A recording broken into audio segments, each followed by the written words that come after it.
تو یہاں پر قاضی ثناء اللہ پانی پتی علیہ الرحمہ نے لکھا کہ اس آیہ کریمہ میں چاروں خلفاء کا تذکرہ کیا جا رہا ہے۔ پہلا قول تو یہ ہے مفسرین کا کہ اس آیہ کریمہ میں جو احوال درج ہیں اصحاب محمد کے، تو یہ احوال، یہ خصوصیات، یہ ساری کی ساری تمام صحابہ کرام کے اندر بالعموم پائی جاتی ہیں۔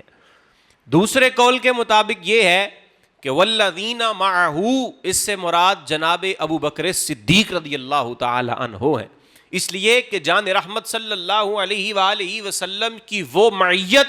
جو آپ کے حصے میں آئی ہے وہ بلا شبہ کسی اور کے حصے میں نہیں آئی۔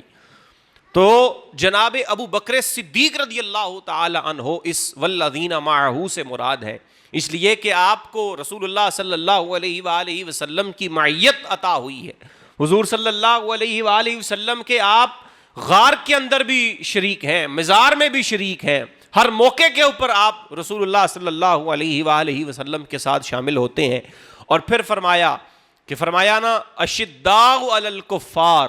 اشداء علی الکفار، جو کافروں کے اوپر سخت ہیں، اس سے مراد جناب عمر فاروق رضی اللہ تعالی عنہ ہے کہ آپ کافروں کے اوپر بڑے سخت ہیں۔ اور رحماء بینہم سے مراد جناب امیر المؤمنین سیدنا عثمان غنی رضی اللہ تعالی عنہ ہیں۔ اور پھر تراہم رکعا سجدا یبتغون فضلا من اللہ ورضوانا، یہاں سے مراد جناب علی المرتضیٰ شیر خدا حیدر کرار امیر المشارق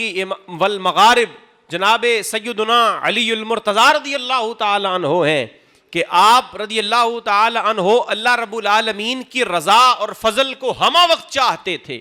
تو اس لیے چاروں کے اندر بالخصوص اور بالعموم دونوں طرح سے یہ چاروں خصوصیات یہ رسول اللہ صلی اللہ علیہ وآلہ وسلم کے اصحاب کے اندر پائی جاتی ہیں۔ تو یہ ان کے اندر خصوصیات ہیں، ان کی یہ کوالٹیز ہیں